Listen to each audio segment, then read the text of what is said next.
we can get kind of into All it. We can right. get rolling. I cannot thank you enough for being here. You're so and, welcome. Hanging out with me and having this quick conversation. It's kind of funny to be back in the high school that we met. Yes. Back in, I guess it would be 2002.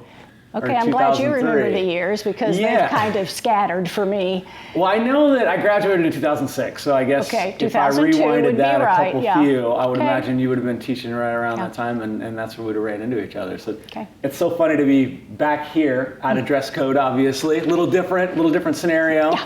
But I just wanted to take the time to be able to catch up Sure. and kind of circle back to things after it's been 10, 15 years. It's been a long time. Time flies. It does. So, okay, to quickly introduce you, because Yes. a lot of the people that are probably viewing this won't even know how we connected Okay. or how you had an impact on my life. So, for Okay. starters, I want to preface that you were the most influential teacher on me. Oh, thank you. And that was something that was very dear to me growing up as I aged. Yeah.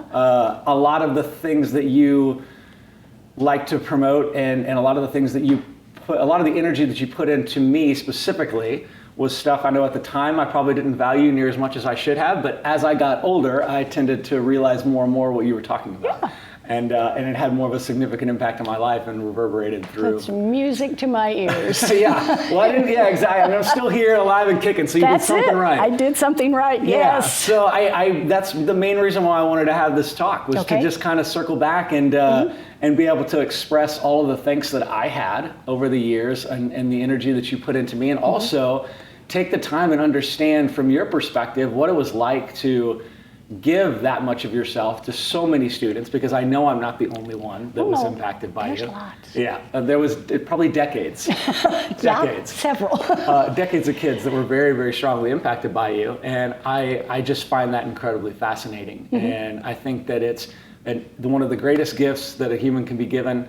And you have harnessed that to its most truest potential. And that to me is something that is just incredible, and I want to learn more about. Okay. And I want to learn how you even have the time and the energy to give so much love to so many over the years. Okay, first of all, I was an only child. Okay. My mother was the baby of 4 sisters. Her oldest sister, my Aunt Lois, was a teacher. Okay. And I knew that her students just idolized her. She had more bottles of perfume. She could have opened a store because her students would give her perfume when they found out when her birthday was, or just thank you for being my teacher sort of Sure. thing. Right. And she was an amazing person, and she had a tremendous influence on my life, not just because of me wanting to be like Aunt Lois and become a teacher, but because she was just an amazing person. And Mother and I actually lived with her for a couple of years right before my mother passed away from lung cancer that became brain cancer. And then... And how do you remember your aunt? Like growing up, was she just like that floating figure to you She that was liked to do no always, wrong? first of all, she was always impeccably dressed. Even when she went out to work in the yard, everything was color coordinated. See, because this is how I remember you. Yes, so this is where I got it from. I'm understanding now. You're understanding now? Okay, before you get into the story too deeply, I've got to ask, do you yes. ever wear the same thing twice? During the school year, no, I never did. Maybe repeat a skirt or a pair I'm of glad, pants. because I swear I knew that had to be the case. I never ever saw you wear the same My thing standard twice. answer when, say, a student would ask, how big is your closet? I would say that's closets. Get it Plural. right. Yeah. So, yes. Okay, sorry to interrupt you, but That's all right. I needed to know that. Well, it was a door discovered- I needed to close on my own. I discovered resale shops. They're amazing. Makes sense. Yeah. Okay. So she was always impeccably She dressed. was always impeccably dressed, every hair in place, but she did the hairdresser thing. I don't have that luxury because I have to wash my hair every day. So that's that. Okay. She taught English at all different grade level, well, high school, but Okay. all freshmen through senior. She got a different combination, I think, every year. Did that have any influence on you and the demographic that you picked, the age group Yes, that you because picked? she taught in a small school. She Okay. taught in Union City, Oklahoma, which is Where is that on a... about that big around. And whenever, as you were growing up, when did it click for you that it was like, okay, this is my calling. This is where I think I'm I being knew from the pulled time to. I was a child, just mostly from being around Aunt Lois. It just amazed me, and Right. I got to see her in action a couple of times. I just visited the school when I was older Right. and watched her teach, and she had a very organized classroom, and unlike me, she never raised her voice. I think I don't ever have a you raising your voice memory, but I can only imagine that it would just because we were all just loud and talking amongst ourselves. That was it. Yeah, that was it. I mean, you weren't was, being bad. I just needed to right. get your attention, and I would just usually yell yo or hey or something like that. But I can be very loud. Absolutely. No, you have the ability to control the room. That's very sure. But yeah, okay. So did she ever get a chance to teach you? Were you No, ever? I went to the 2 years that we lived with her after my parents divorced. My mother and I moved in with her. She had been widowed. She never had children. I said that already. Yeah. And I never got to see her teach because I was in school. Gotcha. So she was in Union City, and I went to El Reno, where we lived, public schools. Okay. And then my mother died when I was 15. She had been a lifelong smoker, started out as lung cancer, lost a lung, but it had already gone to her brain, and that was that.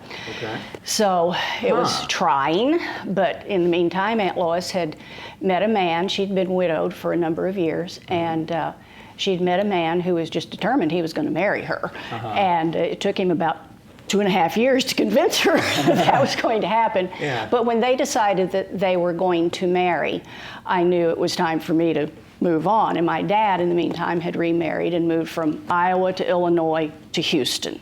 Okay. So I moved to Houston, so And Aunt Lois could get married. That's how you transitioned into Texas. And because you're the most Texan lady I know. Well, I was born in Texas. It's funny that this story Yeah. starts for me in Oklahoma, but yeah, hands down, like you were like. So I was in Texas, then I was in California, then I was in Iowa, then I was in Oklahoma, and then I was finally back to Texas. Wow. I went to 9 schools growing up. I was always the new kid. That was the other thing about becoming a teacher. I was the guardian angel for any new kid. Nobody, no child, no student was going to undergo the tortures I went through. Sure. Being the new kid was not going to happen. Huh. Okay. So that was another reason. And so let's fast forward into that transition back to Texas. Okay. When you first got when you got out of school and you're now ready to start teaching. Were you a fish out of water the first year? How did that go? Or did you just dive in head first and you are what I know of you today? I just assume that's how it went. First of all, I triple majored. My first major was speech and hearing therapy. Okay. I wanted to work with the deaf. That was I was just enthralled by the story of Helen Keller and her teacher, Ann Sullivan, I think was her name, and that's what I thought I wanted to do. Okay. Well, first rattle out of the box after I'd graduated, done my student teaching and all of this was that I'm not very good at sign language. I talk with my hands all the time. Sure, animated. But I can't remember and the symbols and the what does this mean? Oh God, is that something dirty? I'm in trouble. So I just there wasn't that much call for any kind of full-time deaf education. Okay. So I was in speech therapy. What year is this? This is 1976. Okay. 76 to 80. Okay. I won't hold you to this. Well, no I know, one hold her to this. The years kind of blur after a while. I had this written down somewhere and I didn't bring it with me. Okay, that's okay. We're in a general area of time. So I did speech therapy full-time for 2 years in Mount Pleasant. And my first husband and I then moved to Beeville, beautiful Beeville Texas. in South Texas, yes. Wow. For him to go to dental hygiene school. He had been a dental tech in the Air Force, and he wanted to get his degree so he could be a certified, licensed hygienist. Okay. So we went to Beeville, and that's where I got my first chance to teach high school. In Beeville, Texas. In Beeville, Texas. Okay, that's down and deep and down in South Texas. Yes, it is. Okay. And, how big was the classrooms? Like was it this wasn't small? much bigger than this. Okay. Really. Huh. I mean, it was. And so that first year, how'd it go? Oh, it was awesome because I was teaching English, which is what Aunt Lois taught. I love English. I mean, I love history more now, but I love English. You're the history teacher. That will never change for me, and I'm sure hundreds, thousands of other kids. That's who you are to us. That's who I am. I understand. Okay, so English was the first love. English was the first. Well, it was what I was good at. I'll put it that way. I love history, but I'd had basket load of different history teachers. Some were horrible, some were, better than others, but you connected. it was my college professors, actually, the lecturing. That's why I was always a lecturer, because I thought this business of read the chapter and answer the questions at the end was... Yes. Thank you for actually saying that, because you were the first experience for me where I walked into a classroom and it didn't feel robotic. You were a human. You would talk about the subjects. You were animated about the subjects. Yes. You were passionate about the subjects, and that expression, the way that you express that in that form at such a young age. I mean, in college you get used to it. You find those people that are passionate about it, and they are there, and they're up on the pulpit, and they're talking, and they're really inspiring you. That's who you were to me in the 9th grade. All right. And it was only because it was the first sign of, oh wow, this is a way to learn. Someone who's genuinely excited and animated about something, and when you leave the classroom, whether you like it or not, you still got the buzz of whatever you were yelling about up there that we need to understand, and how cool it was, and how this part of history was so unique, and this is why. Yes. And that was infatuating. I mean, it would grab, for me specifically, for sure. It just, I would leave, and whether or not it was even, I didn't know I was interested in history at all at the time. But over time, I started realizing, like, that energy you're giving off to everyone else, it's addicting, and it makes you want to go and be even more curious and like understand why you're so passionate and animated about it. And that was my first experience of it. Cool. Thank you. And so, yeah, it was eye-opening. It was definitely eye-opening, and I don't know if anyone else had that type of experience, but at just such a young age, I know for me, and the rest of my friends at the time, we just didn't experience stuff like that. It was very much so. No discredit to any other influences or teachers in our lives, but it was a little bit more robotic. It was, here's the books, here's the chapters, the STAR test is coming up or whatever. Be sure you know these things, and then rinse and repeat, move on, and keep that's going. actually what drove me out of high school teaching, was the tests. Yeah, I could totally imagine that. Because I was spending all my time prepping for the test. I mean, I had to give up a war. You know how I love to talk about World War I, World War II, Korean War, all of this. Yeah. That was my thing. Get this down, this is important, and never needs to happen again, sort of thing. Right. And I had to sacrifice 2 wars to prep for the tax test. I don't know how that's right. It's not. What's wrong with this picture? There's a whole lot wrong. History tends to repeat itself unless you understand it. That's right. So interesting. So what do you feel? What do you feel was filling the gap of that instead of the wars? Like what part of education was more important per the government's perspective than... They're stuck on this test that's supposed to show that everybody is achieving a certain sort of level of education, and that teachers are doing their job. Yeah. That the should proof be should be in the pudding. That should be each administration's job to literally, carefully, scientifically, professionally, whatever, evaluate their teachers' performance. It shouldn't just be on, well, everybody passed. Well, that didn't prove anything. Right. It's just, it's like they're building the horse backwards. I have never understood it. And it was, as I said, it was the tax test that finally drove me out of high school teaching, because I was having to spend so much time prepping for that. Right. I was just up to here with it. Yeah, that makes total sense. And I remember even as a student, that was always the most important part of each year. It was just prepare for the big day.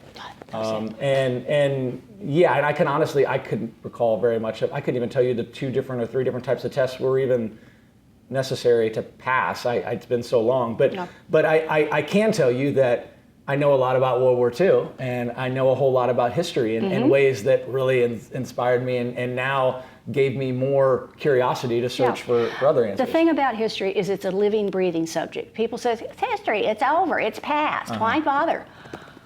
You learn from your mistakes. Absolutely. Hello? Absolutely, yeah. So was that always what, and I never thought about that connection at that age. Obviously, I'm in the 9th grade, life is so short right now. All I care about is, am I getting Dairy Queen tomorrow evening with the girl or whatever. It doesn't matter.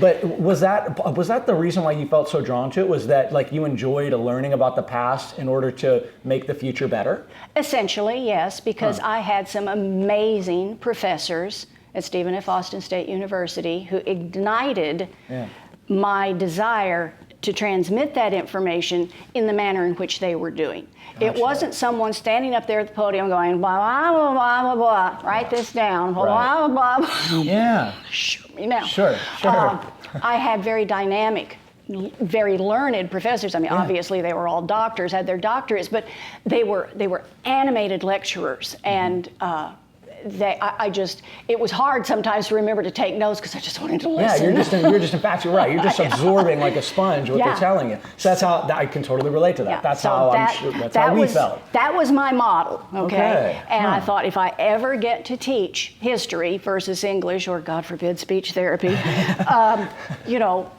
intend to be this animated. Everybody needs to know it's a living, breathing subject. Right. I'm a living, breathing person most days. And we need to communicate this to young people because we learn from our mistakes, and history is a review of our mistakes. And it will absolutely repeat itself. So, we had World War II. We don't need to go there again. Right. Okay? We had Vietnam. We don't need to go there again. Right. What out of those subjects, and I'm trying to think back, now 12, 13 years, what was your favorite topic to talk about? The wars. I love the wars. Any one specific? World War II, because my dad fought in World War II, and Korea. But Korean War was, not to him, but to history, it was kind of over and done with. It was just a kind of a flashbang thing, and it was done. Yeah, I guess for me, it was just so interesting to see, because I knew, obviously, at that point in your life, you're in high school, you know that you need math. Yeah. You're gonna have to survive to need math. Yeah. You're gonna generally need some good English. That's gonna be necessary. History was one of those things that going into that part of my life was kind of that afterthought, right? It's history, right? It's already happened. Why do we have to look at it? I am 15 years old, and all I'm worried about is the future. That's all that matters to me. Yes. But you just had such a way of stimulating so much curiosity and excitement around huge points in our past. Yeah. And it really did, and I will say this, it did have a massive impact on me in understanding some of the problems we've had as a society in the past that led to history being now history that we really think is important and we talk about.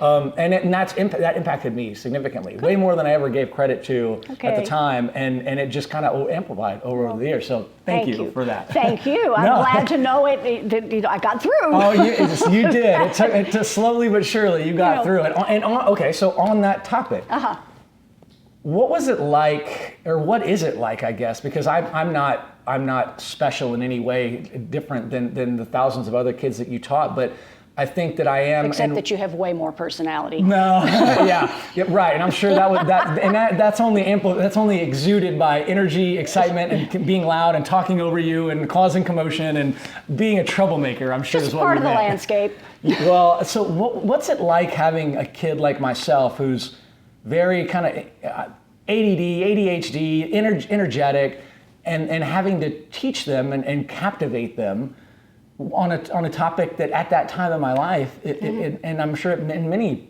kids' times in their lives, whenever you're standing in front of them and trying to get through to them, what have you found that makes that happen? Because it's incredible how you can whittle your way into our brains. It's literally a matter of making history what it is, a big story. Everybody loves a story, but it doesn't have to start with once upon a time. It's not a fairy tale. It's real. It happened, okay?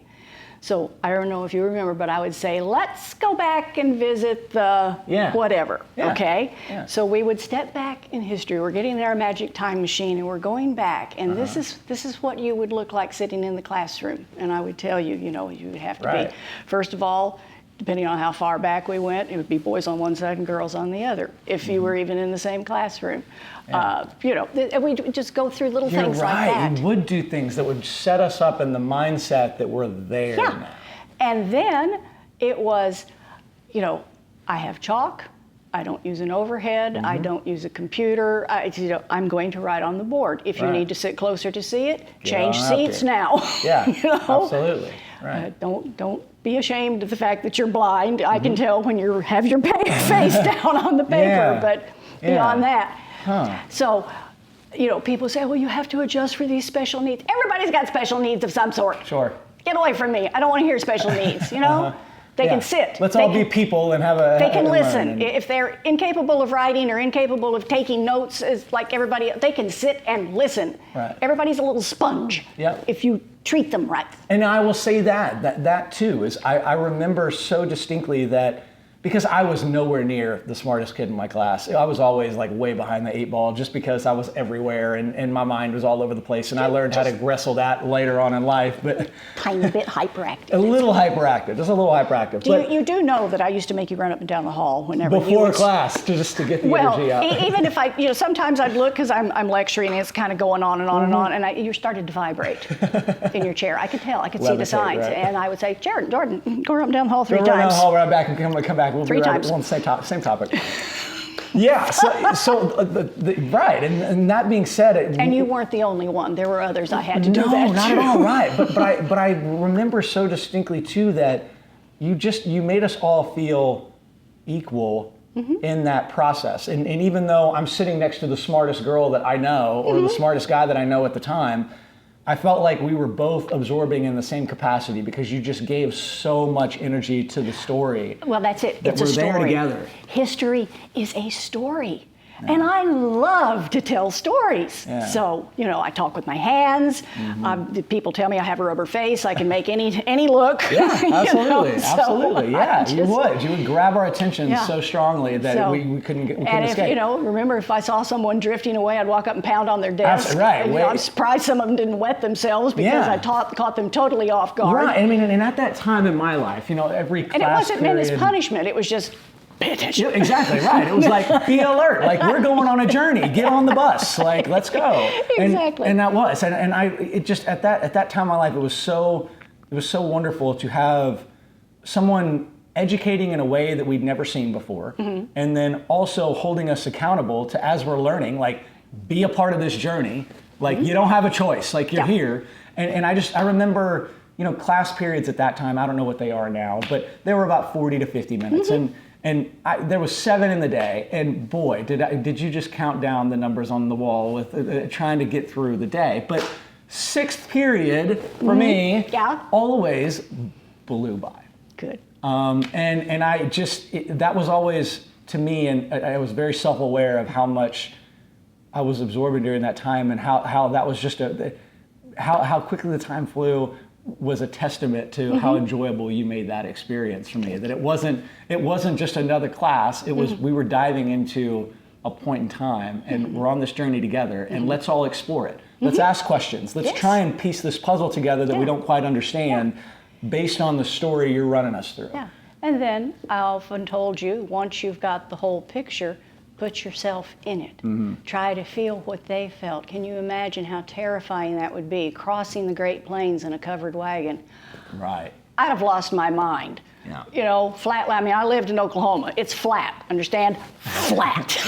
So, there's a few trees and all that, but very flat. And I just kept that endless landscape, looking at a horse's rear. Right. In a covered wagon. You put us in that perspective. You describe those little details that almost like that aesthetic detail that would make you feel it like in your teeth, and like you're there, like you're feeling the grit in your teeth going down the trails, and like it would be enough to just grab you, and then now you're along for the ride, and you do it seamlessly in the first 30 seconds of 20 kids running into your classroom and throwing books down, and all of a sudden, like, lights, camera, action. It's like no different than ordinary day.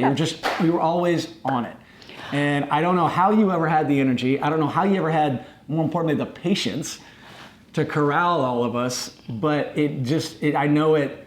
I'm not the only one that feels this way, and I hope it's exuded through this experience we're having. It is. That you really captivated thousands of kids, and I'm only one of them, but it's incredible how you do it. So what's it been like as, like, how many years have you been teaching? I taught 43 years.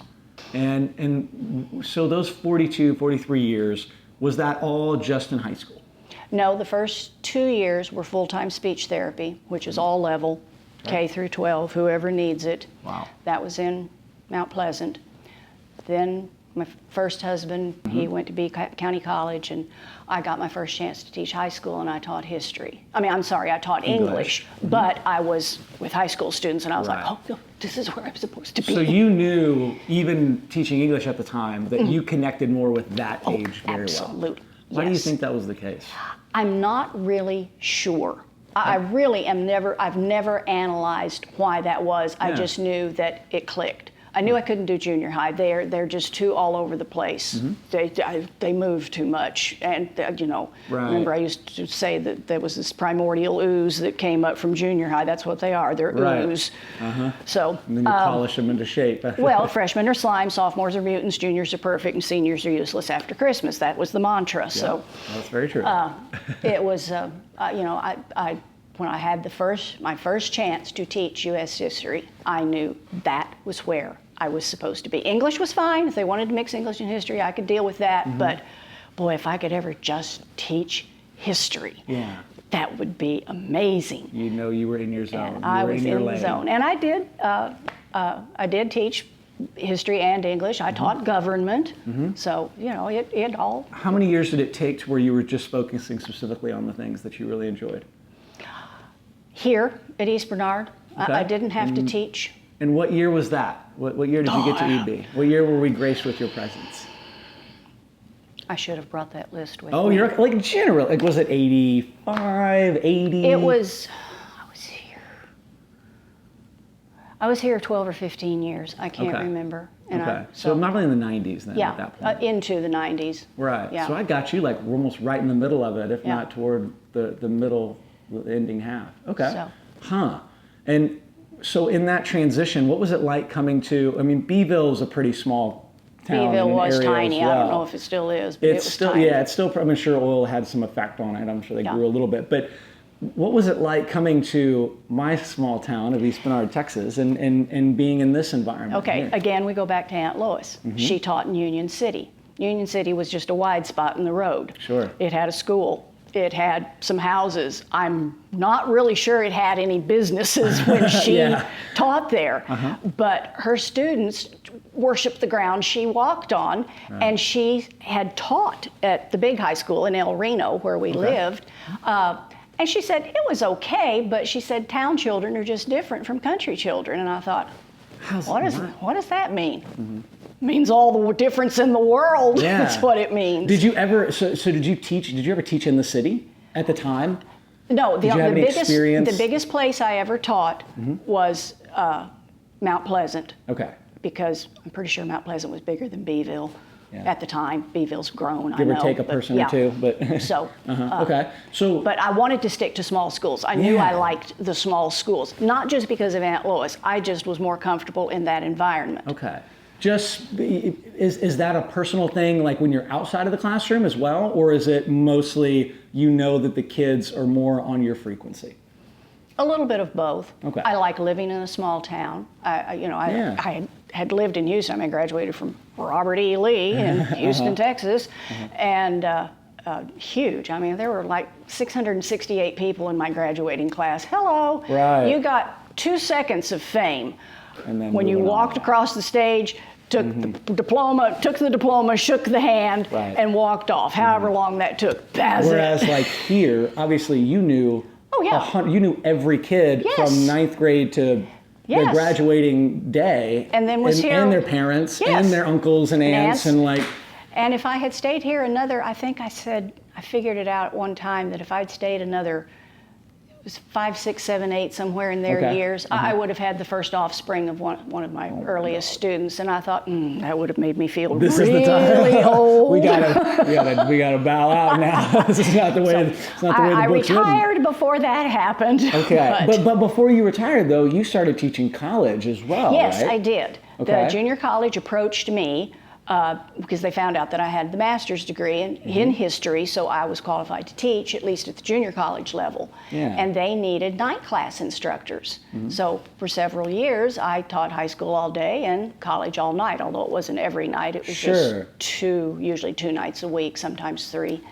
And did you feel just as drawn to that age? Absolutely, because many of them, this was the standard comment I got after the first 2 or 3 weeks of class. I remember junior college, you just meet 1 or 2, usually 2, sometimes 3. I think mine were always 2 nights a week.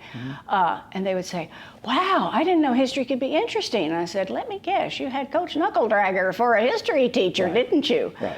Yeah, it was like read the chapter No and offenses answer to coaches, but they've got bigger priorities than history. They do. So They just don't need to be in the classroom unless they can be equally dedicated, and that just doesn't always happen. I mean, they're great people as coaches. I like coaches. I like the things they do with athletics and how that builds children up. But all that's necessary. But at the same time, it's tough to do 2 things at once real well. Sometimes it really is. So it was seeing the light in their eyes. You know, gee, I didn't know it was a story. Yeah. Really? Right. So what's it? Being in junior college, again, some of them were fresh out of high school, but a lot of them were adults coming back to finish or get a degree. So they're even more they're there they were because driven. They want to be there. You don't have to captivate me sitting in the corner piddling and drawing. Right. You've got someone who's already just and laser they're focused. there. And so that made a big difference. That's why I really enjoyed the junior college teaching, because it was, for the most part, that older demographic coming from different backgrounds, and many of them, it was just a revelation that history was interesting. It can be fun and enjoyable, right. Absolutely. So for you, what was it like in 43 years seeing the transition of education as a service in the government? Like, it may be a sour topic, and be sour about it if you feel. But I'm so curious, as I know my sister's been a teacher for years and years and years, and so it's very personal to my family. I hear a lot about my dad was on the school board, and like our family has just been involved in education for a majority of my life, and I value it so highly. But if I'm really honest, personally, I feel like in many ways our system here in the United States is a little broken. And I don't know if it is because the bigger school districts, and I hate to just say it's big versus little, but that happens to be the case most of the time. The big schools, the big districts have just turned into factories. Right. Their kids are just like cattle, move them in, move them out. And again, it's still so much hinges on test scores, which is just so wrong. So that was it. But when did that become prevalent? When did you feel the pains of the transition? Whenever they first introduced before it was tax, it was teaks or something like that, and before it went through about 3 incarnations before it became tax. So maybe like mid-90s, late 90s, and then it started snowballing into tax to star to whatever the heck it is now. And it's just, that just sucked all the joy out of it for me. Sure. And because again, the way the test is structured, you're getting basically 3 to 5 facts in isolation to represent an era. Yeah. And I'm like, hello, the 1930s deserve more than, Great Depression deserves more than 2 questions. Yeah. So, So as that evolved over the years, did you notice kids becoming less educated? Absolutely. Okay. Absolutely. The only thing I saw it improve, the test proved, was their writing skills, having to be able to produce an essay. Articulate. Be able to produce an articulate essay, but in a short amount of time. Because when I was still teaching English, and I would say, I want you to write, a composition on this topic or on this idea. Right. And they were just like, I don't know how to do that. And I said, pick up your pen and you start writing. Just whatever hits your mind. And then you go through, and what doesn't fit, what doesn't belong, you draw a line through it. If something else occurs to you, write it in the margin, draw an arrow where you think it should go, and then you take it home and you rewrite it so I can read it, and I don't have to follow the arrows. And you turn it in. Bingo! See? Voila! It works! Right. Yeah. Okay. But it was, it was still difficult because to me, writing is a personal process. Yes. Even if you're writing a history essay and you're dealing mostly with facts, how you view those facts It's very personal. is very personal. And that's why, except in a research paper, I never took off for personal opinion expressed in a test essay. Yeah. You know? Right.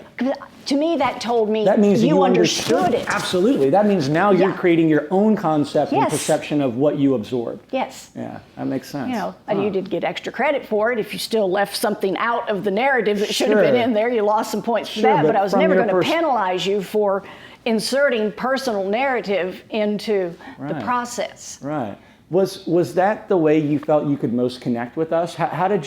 When did you get the most amount of satisfaction out of that loop of giving and then hoping to receive back? Like When they would come back, when students would come back and say, I saw something on TV, I read something, I saw a sign, or I visited this I other went- town and saw a historical marker, and I knew what that was. I was Yeah. like, yes, Yeah. I did something right.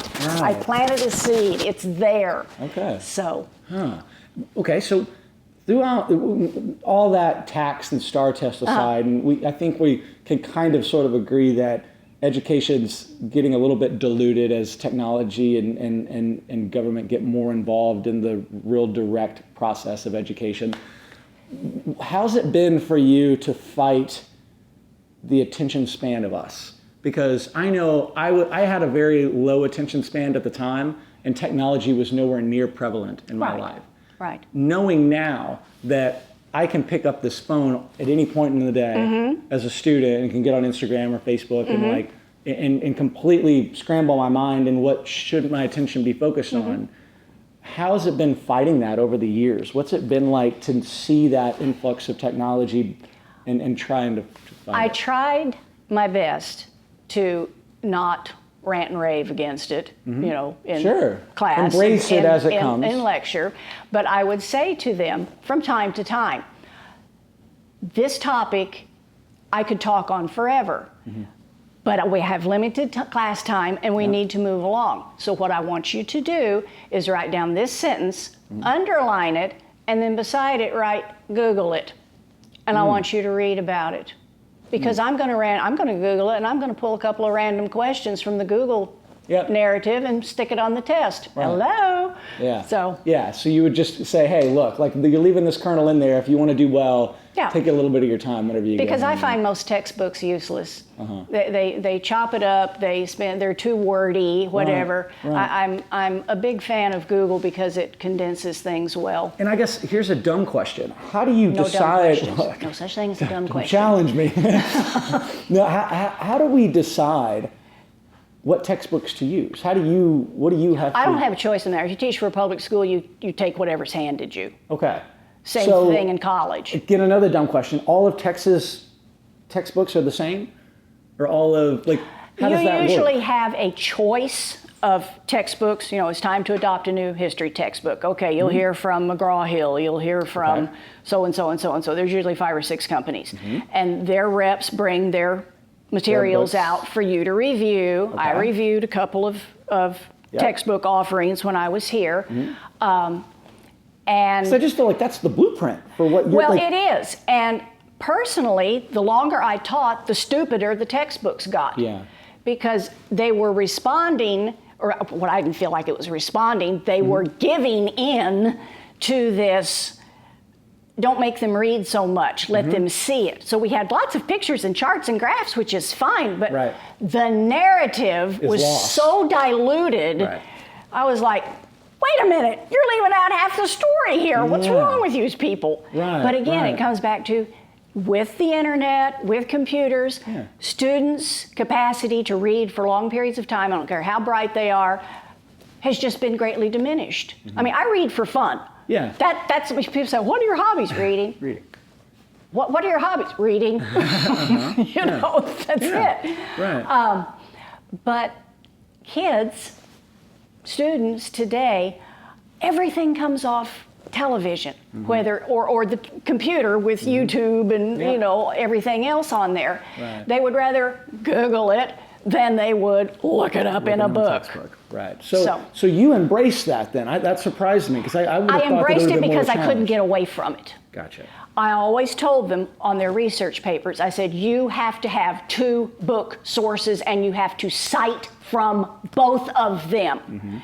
You can use your history textbook as one of them, but the other one has to come from the library, not an online source. Right. And you know, I want to see. So balanced it. Yeah, it has to have some connection. I mean, I know you think everything on earth is on the internet, and it probably is, but I'm not buying into that yet. I'm old and stuck in my ways, and we're going to use books. Right. So that's that. Yeah. Okay. Okay, that makes sense. So, as you file through year after year and kids after kids,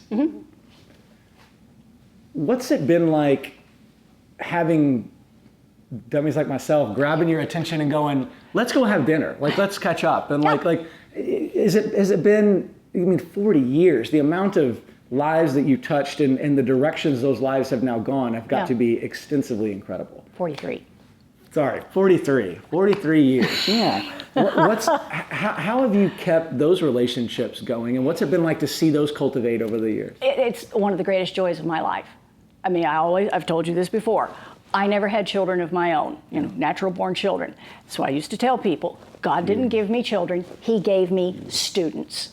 And my students are my babies. I don't care how old you get, you're my baby, okay? You sat in my classroom, you're my baby. May not have changed your diaper, but you're my baby, okay? And I've kept up with them. I still hear from kids. The only ones I've not, ever heard back from were Mount Pleasant kids, but again, I wasn't teaching high school. I'm still in touch with kids from Beeville. I've had, there are 3 boys that are still best friends. They were best friends in high school, and every once in a while they'll blow through the neighborhood and they'll stop by and we'll have dinner. Yeah, and that's what I remember. I mean, I remember Matt Kopasinski and I putting up your Christmas lights our senior year and having dinner with you and your husband. And like, that was just a normal Tuesday evening in December. It was. And you were not just a teacher to us, for sure. You I was were everybody's a friend other mother. and yeah, absolutely. You really, really were. And I know in East Menard, in this small little town, just having a figure like yourself that almost kind of floated through the hallways, it was schlepped. It was always just so wonderful because it felt like you really understood us. You treated it. You knew that you balanced the fact that you knew we were kids. We were dumb, but you respected us as adults. Not yet educated. Yeah, right. But it was. We felt you just still felt respected and understood. Even me. At the time where I didn't even understand myself. I didn't understand what was going on with me and why it was so hard to pay attention and read the textbooks and like find inspiration.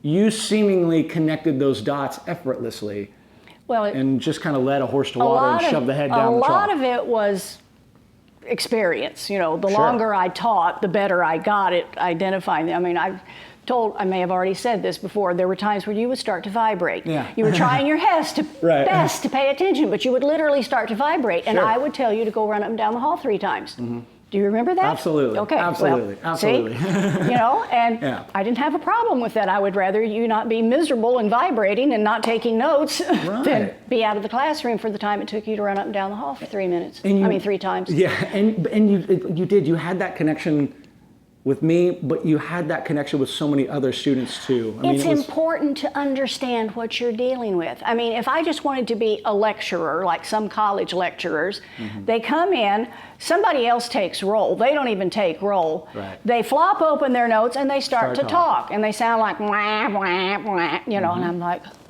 shoot me now. Sure. Yeah. So I was determined not to be that way. And in a small school like this, you can directly impact and connect with each person. Absolutely. My 15 years in East Texas taught me that, because they would just say, we're a bunch of just, we're just dumb hicks from the sticks. And I'm going, well, yeah, y'all sound like Gomer Pyle, but, there's a brain up there. You can still learn. I'm going to find it. Right. Absolutely. So through all of this, through the 43 years, what has been... Obviously, you've impacted us so strongly, and that's what this is all about. But how have I or we as a collective student body base that have funneled through your education affected you? First and foremost, I said this before, God didn't give me children. He gave me students. Besides being your teacher, besides doing what I love the most, which is imparting knowledge, I was your other mother. I worried about you. I prayed for you at night, all of you. You know, it didn't make any difference. Even the ones that drove me crazy or, you know, were tending to be rotten apples or wanted to be rotten apples at the time, you know, I was like, oh God, please keep me from killing this child and please heal him of this, whatever it is that he has, you know, that makes him not want to be a part of the real world. No, it's just, you know, some kid that was just, you know, right on the borderline of becoming a delinquent and all that kind of stuff. I worry about them. Like I say, they're my babies. You gave them so much, you gave them the same amount of energy as you did someone who was, like, it just, actually, no, that's not true. You gave them even more, you gave everyone the right amount of energy. Some of them needed more. Some of them mostly, they thought they were stupid, and they weren't. They had just never been coached properly by a classroom teacher. I mean, it's one thing to be a coach on the football field or the basketball court. You're building strong muscles, you're building strong bones, but building confidence and education. And I'm building brains, and I'm building skills, you know, for understanding and navigating. And boy, did you though. That's a great point. Like, I can honestly and genuinely say that at that time of my life, I didn't have the capacity to understand that I had the capacity to understand. Right. And yet you gave me that opportunity to go, look, it's really just connecting some dots. Sure, the dots can be about World War II and this tank crossing this line and starting this battle, or it can be about this number plus this number means that you're making more at the end of the year because it's an amortized loan. It doesn't matter about the data inputs. It's just taking an understanding that you can mix and match these things together and eventually piece the puzzle, and you have the ability to understand and learn. Just, you genuinely have the ability to understand and learn. Just put some energy into it. It just needs, you have to dig around to find what each kid's touchstone is. Yeah. Whether it's graphics. I had a lot of kids, they didn't write a research paper, they drew me pictures. Amazing pictures. Now, they had to do some research. They had to give me a list of their sources. Right. Because they had to get descriptions, word descriptions of some things, because there weren't any photographs. Yeah. And so they... So you used that ability, and you knew that they connected that way. I knew they had to have read the description right, or I would supply them with the books I wanted them to read, and then, you know, okay. Right. You can't find it in yourself, or you're classified as you can't do this, whatever. Okay, fine, you're going to draw me a picture. And then you're going to explain it to me. That's a true gift, to take that time and patience and individualism with each student. That's the beauty of teaching in a small school district.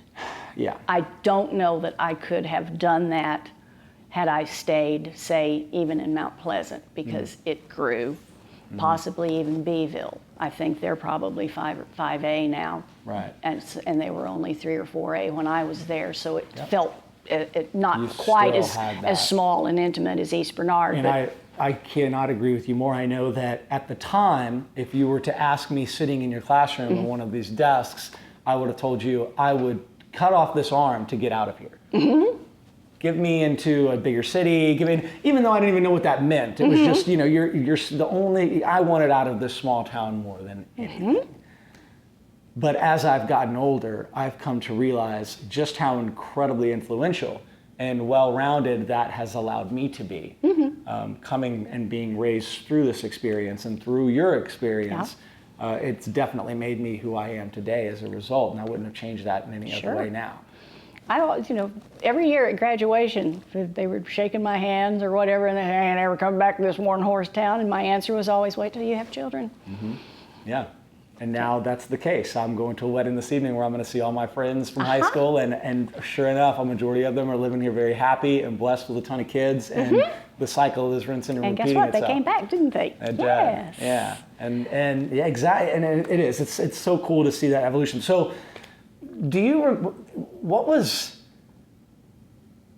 is there a moment that you remember with me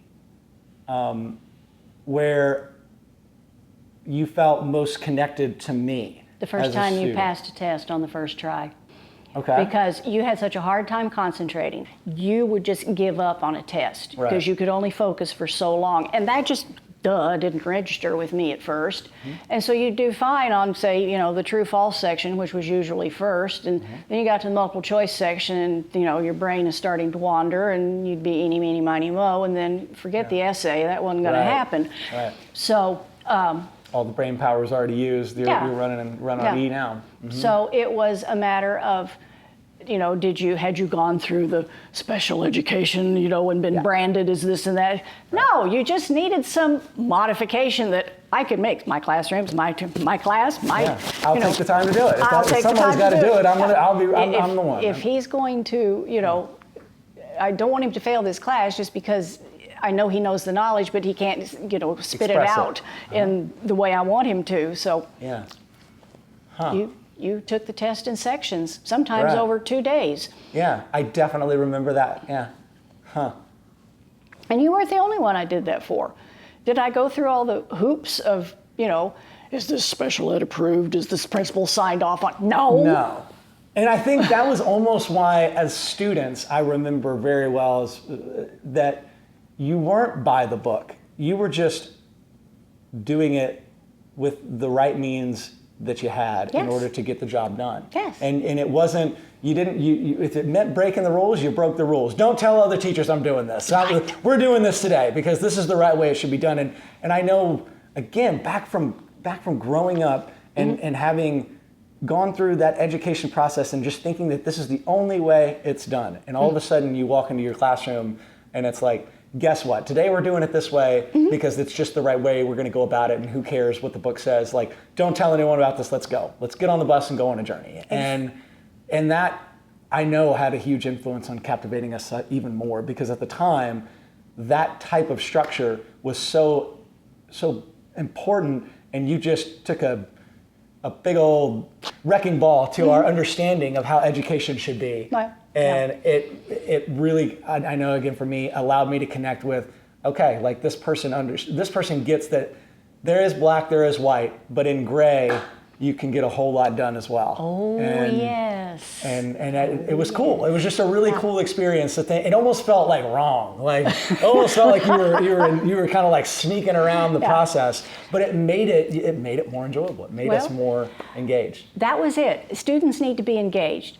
I'm a lecturer, I get that. And when I taught at the junior college, there were nights when these poor people had come in from work, a lot of them, because I taught night classes. And I felt so sorry for them because I'm having to lecture, because that was what the course was supposed to be. And I would, write a few things on the whiteboard and whatever. But I would always finish, and I know you have to remember this, whenever I would finish an explanation, I would say, does that make sense? Yeah. Oh, yeah, right. If it doesn't, tell me what part didn't make sense, and I'll go back over it. We'll fix it. You know.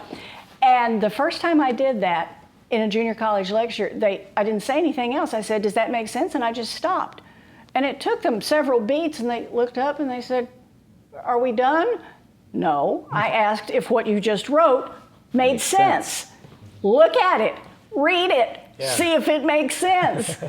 Oh, okay. And then sure enough, the hands start going up. So it's just like, sometimes I felt like they had just been treated like cattle, heard it in a class, blah, blah, blah, blah, blah. 100%. Out they go, and nobody ever really explained anything or checked for understanding.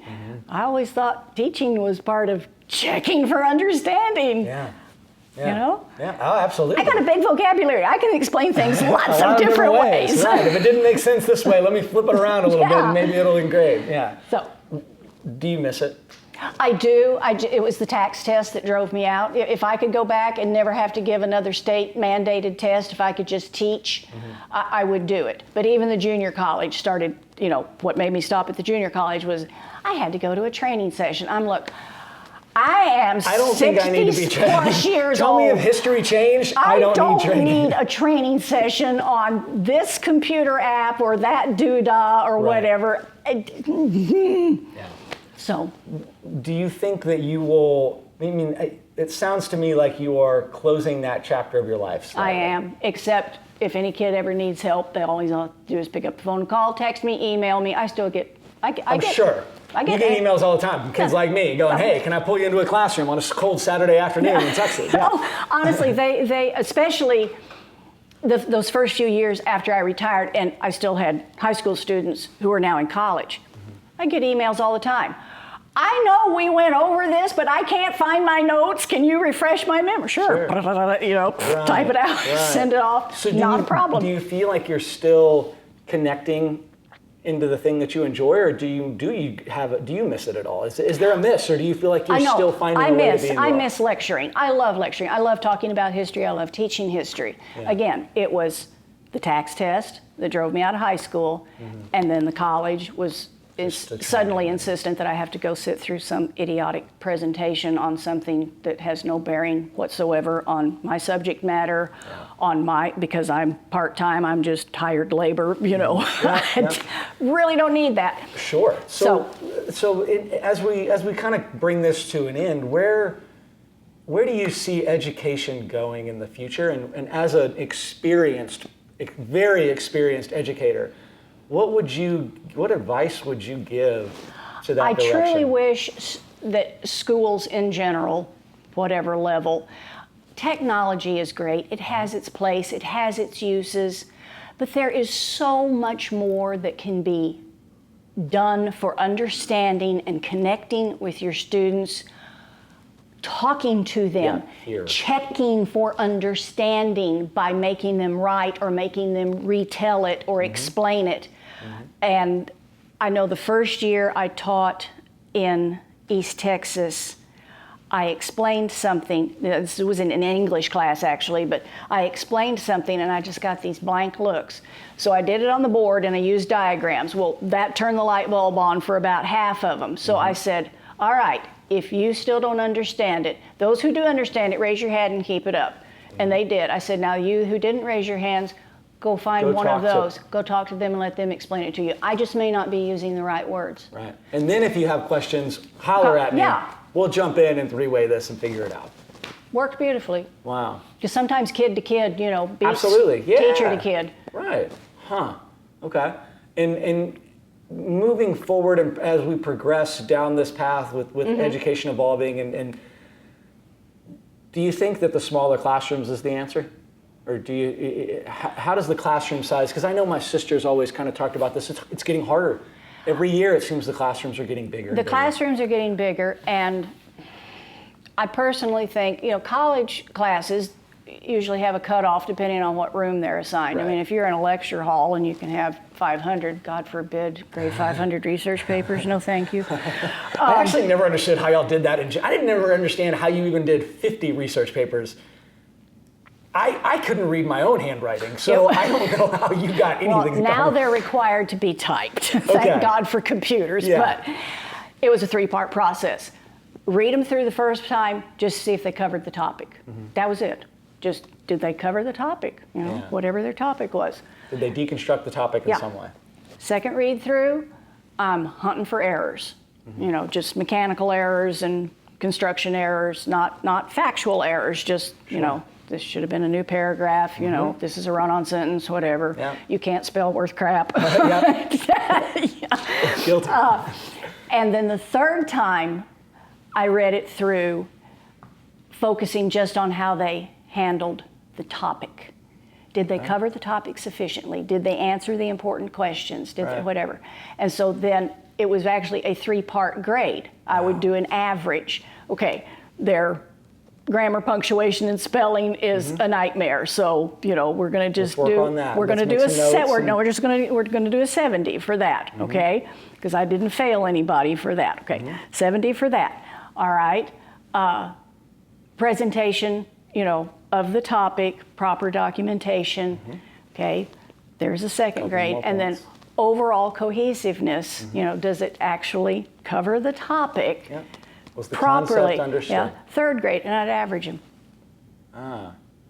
So you were reading all of our papers 3 at times. minimum 3 times, Mine probably 12 or 13, just to understand what the hieroglyphics were. No, it wasn't that. It was, I knew how you thought, and you couldn't write fast enough to keep up with your thoughts. So if I can't even type fast enough. if I had a sentence so that just bad. stopped in the middle of nowhere, I could usually figure out. Where did he go right well, now? I could usually figure out where you were going, you know. It's so amazing to me, though, that you remember that in great detail. Like, I even, as a self-reflective person, don't think about that enough as I'm going through my day, because I'm trying to solve a million problems, and most of the time I will say, like, one gets missed out where it's halfway through, and I did absolutely have a tendency to start a sentence and not even finish the word, and then start the next word, and then start, like, and I do that even still to this day. But the fact that you remember it 15 some odd years ago blows my mind. How you have that ability.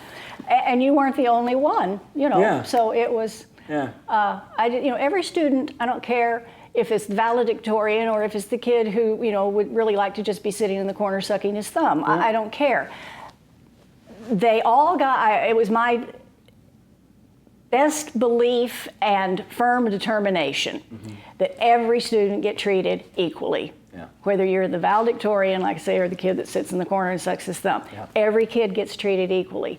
So every paper that I graded, if it was a research paper, got treated equally. Yes, this is Tom. Tom is not the brightest crayon in the box. Tom has trouble stringing a cohesive sentence together, but I can tell the intent was there and it's not copied. Right. These are Tom's words. Tom is understanding. Yeah, exactly. Tom is understanding. Tom is getting the capacity to understand this, and he's exuding that he understands it in his own way. Yeah. It's just, you know, he's just not real good at expressing himself. Right. So, you know, Tom might have ended up with a 90 because he dotted all the I's and crossed all the T's, and all the parts of the paper were there. It just wasn't, so you know. you found yourself not only just teaching history all the time, but figuring out ways of filling in the other gaps that maybe weren't complete. You have to. You can't just bring in, even at the junior college, I did. They had to write a research paper for me. I said, you know, don't shoot yourself in the foot. Look up the MLA handbook online, because that's the style you're using. Don't kill yourself, you know, losing 15 points on format and, you know, that sort of thing. Sure. Know your topic. I've read your test papers. I know what you sound like in writing. So if you suddenly sound like a Rhodes Scholar in this paper, and there Probably is not. no documentation that you borrowed this from a book, I'm going to figure that out pretty quick. Yeah. So, Yeah. Yeah. Makes sense. That's the experience talking. Well, before we close, I wanted to see if you had any questions for me. And you don't have to have any at all, but I feel like I've just been interrogating you over the last hour. And I can talk about school forever. I mean, it's 43 years of my life, and I miss it. But like I say, the testing just sucked all of the joy out of it for me. Yeah. If they could guarantee me that I could just go in and teach and then go home, grade the papers, and put it, you're on cloud nine. I would teach until I dropped dead in the middle of a sentence. Right. I literally would. Yeah. But Well, I can't thank you enough for even just hanging out with me for a little oh, bit you're so and letting welcome. me. But my question to you is, Okay. what are you going to accomplish with this? That's a wonderful question. Or what do you hope to What do I hope? accomplish? Yeah, you know, I've spent most of my life being incredibly goal oriented. I obsessively and it like to where I'm always thinking too many years ahead, and I always really try and nail all my goals. It's something that I take very high into my pride.